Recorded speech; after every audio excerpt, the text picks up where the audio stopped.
Jutaan tahun silam hewan-hewan raksasa memenuhi bumi. Ukurannya bukan main.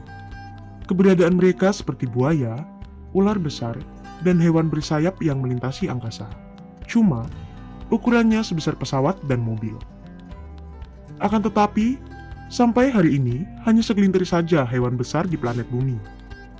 Mentok-mentok paling paus biru Antartika, gajah, dan jerapah. Kenapa demikian ya? Jadi, ilmuwan sudah menggali banyak tulang dinosaurus di seluruh dunia. Yang pertama kali ditemukan ada pada abad ke-19. Saat itu, mereka punya gagasan bahwa jutaan tahun lalu, hewan-hewan memang ukurannya sangat besar dibandingkan hari ini. Perbedaan ukuran inilah yang membuat para ilmuwan mulai berpikir soal hewan di masa lalu. Keberadaan mamalia dan reptil saat ini dapat membantu menjelaskan kenapa hewan-hewan raksasa menghilang. Pada masanya, dinosaurus dapat beradaptasi dengan relung yang berbeda dari hewan ukuran kecil. Mereka tumbuh, berburu, memangsa saat ukurannya kecil dan remaja untuk memakan hewan berukuran kecil. Pendewasaan membuat fitur mereka berubah dari jenis kanak-kanaknya seperti manusia. Gigi-gigi pada hewan raksasa muda berganti menjadi lebih kecil saat dewasa. Giginya membengkak. Inilah yang kemudian membuat hewan raksasa dewasa dapat memangsa hewan besar lainnya.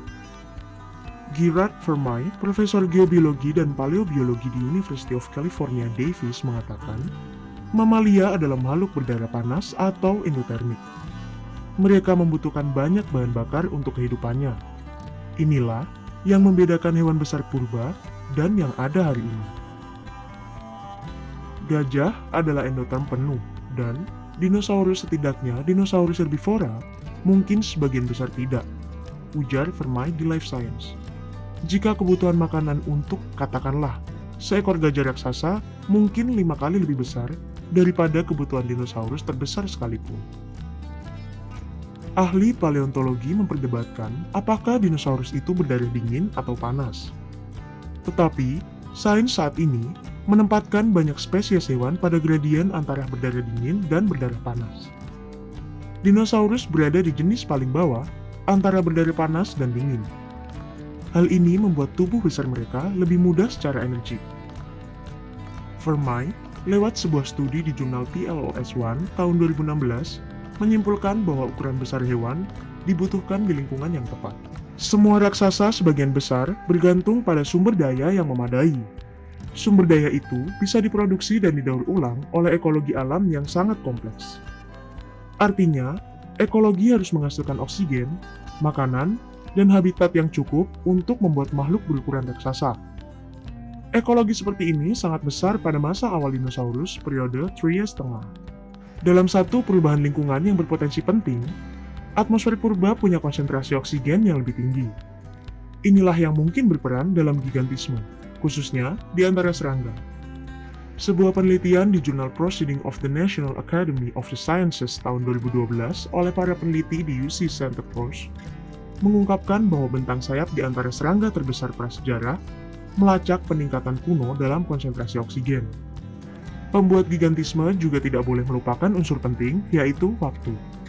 Meskipun garis keturunan hewan cenderung bertambah besar dari generasi ke generasi, dibutuhkan waktu evolusi yang sangat lama untuk mencapai ukuran raksasa. Peristiwa kepunahan massal cenderung memusnahkan makhluk yang lebih besar, sehingga peristiwa ini dapat membuat slot hewan raksasa tidak terisi selama puluhan atau ratusan juta tahun. Setelah hilangnya hewan besar, bagi mamalia kecil butuh 25 juta tahun untuk bisa menyesuaikan diri menjadi besar dengan berat 1 ton. Mamut berbulu, jenis purba dan masih kerabat dari gajah, mungkin bukan suatu kebetulan bahwa bisa ditemui manusia modern untuk diburu. Pada akhirnya pun mereka punah karena perburuan manusia dan perubahan iklim. Sementara Vermeij mengatakan, penurunan ukuran bukan berasal dari fisiologi atau lingkungan, tetapi struktur sosialnya. Evolusi perilaku sosial yang terorganisir bukan hanya kawanan, tetapi perburuan pada mamalia memperkenalkan bentuk dominasi baru. Dengan kata lain, individu yang lebih kecil bekerja sama, mungkin merupakan cara yang lebih efektif untuk menjadi besar, daripada membangun tubuh yang besar. Contohnya kawanan serigala, hyena, atau manusia modern awal. Di lautan, hewan terbesar yang pernah hidup masih ada sampai sekarang adalah paus biru. Kehidupan laut membuat komunikasi jarak jauh menjadi lebih sulit, menghambat perkembangan kelompok pemburu yang kompleks. Evolusi kelompok semacam itu telah terjadi di darat lebih banyak daripada yang terjadi di lautan. Ya, itu semua masih berlangsung sampai hari ini. Kira-kira menurut sahabat, seperti apa ukuran makhluk hidup di masa depan?